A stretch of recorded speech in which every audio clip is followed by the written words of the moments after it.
Hi. Hi, Julia. How are you? I'm well, thanks. How are you? I'm doing great. It's a pleasure to speak to you today. Thank you so much for taking the time to chat with me. It's my pleasure as well. Charlotte is a wonderful film, um, Mm. and a story I'd never heard before. So I can't wait to talk about it. I was wondering, like, first of all, I would love to know why haven't we heard this story before? Why is this is an unbelievable tale? You'd think there'd be scads of tales about her, but it seems like this is the first time we're hearing about her. It's a great question. I don't think there's a simple answer. I think it's a combination of the fact that she came into the world's consciousness in the 60s Mm. when there was still a patriarchal bias towards art created by women. And so the curators at the time saw this as a personal work, a journal work. They didn't really understand the magnitude or appreciate the magnitude of her talent and strength as an artist. And I think that's the primary reason, to be honest. Hmm.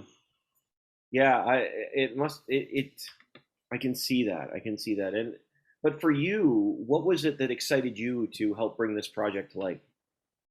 I first discovered Charlotte's work when I was 13, and it became very, very important to me almost immediately. The early part of Charlotte's graphic novel is a coming of age story. So it really resonated with me as a teenager. Her parents don't understand her. She falls in love with the wrong guy. All of these things that can be so typical in an adolescent girl's life.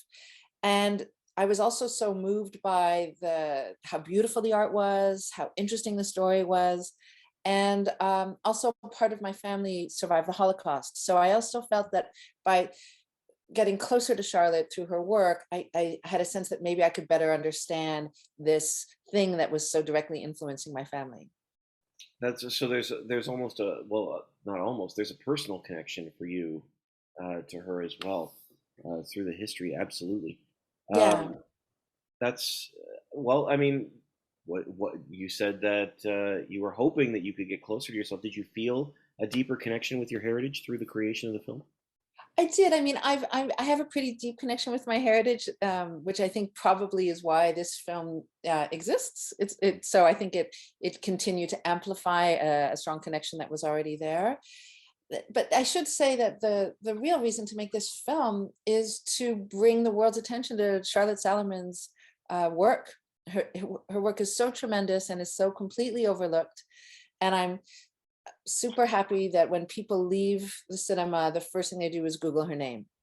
Yeah, So I think thus far, mission accomplished. I love that. I love that. That was the first thing I had to do as well because, as we said, this is a story that was unfamiliar to me. Um, let's talk. Can we talk a little bit about her art? I love her art, her visual style, and it was sort of ahead of its time for the era. It was certainly very different from where she was at the time, and certainly in Germany. Um, very messy, very messy comparatively. I use the term loosely.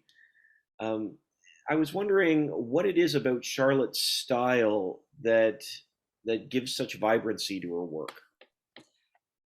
I think that Charlotte could be placed, and I'm not an art historian, so someone other than me probably could speak more eloquently and with more information on this.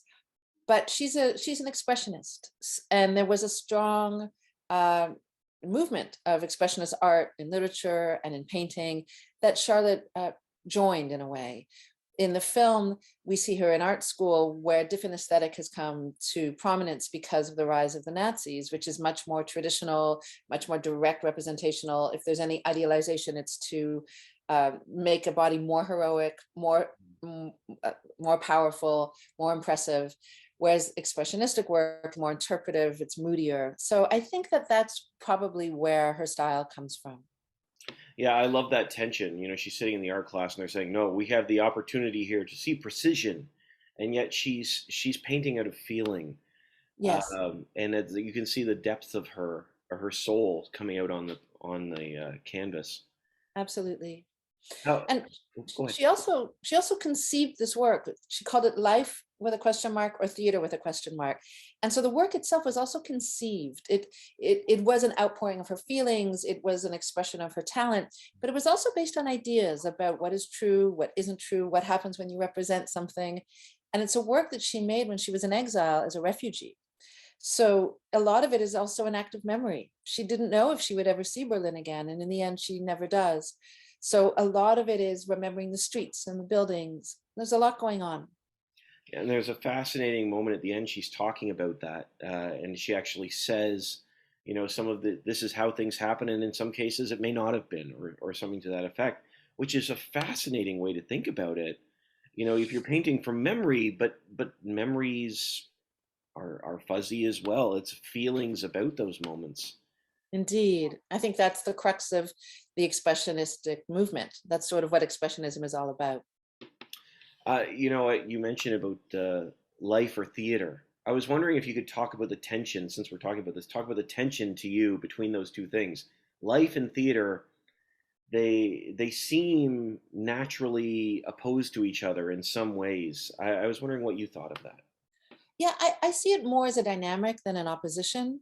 Hmm. We have the truth of things, and then we have how we represent those things. And how we represent those things is often how those things are meaningful to us. And that's what we carry with us. So we both might eat a grilled cheese sandwich, but it might mean something different to me than it does to you. We're not disputing the fact that there's grilled cheese on the plate. So, but I might take from that moment something different than you will take from it. So I see it more as a dynamic between the two than I do an opposition. Hmm. That's fair. That's fair.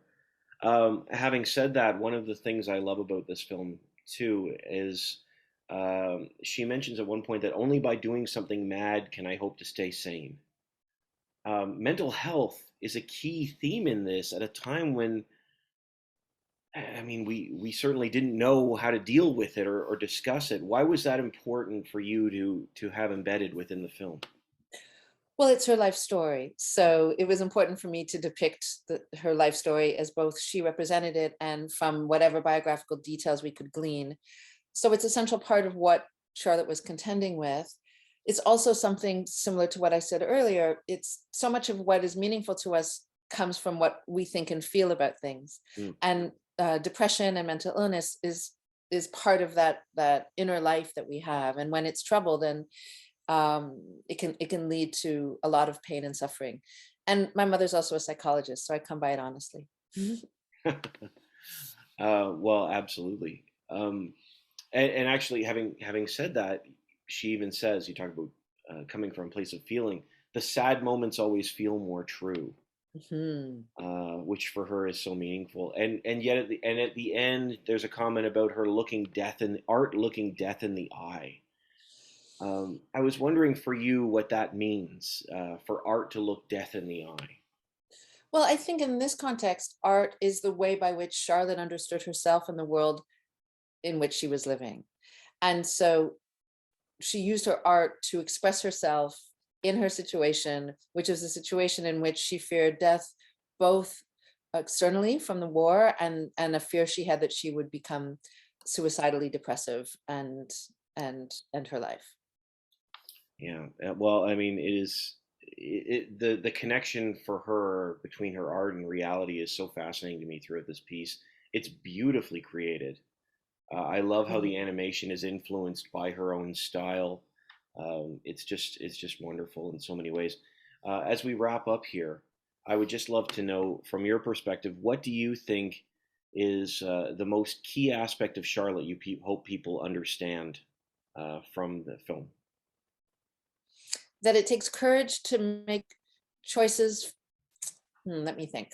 I've been asked this question before, and it's still so multifaceted for me that it's hard for me to find the soundbite. But I think it's that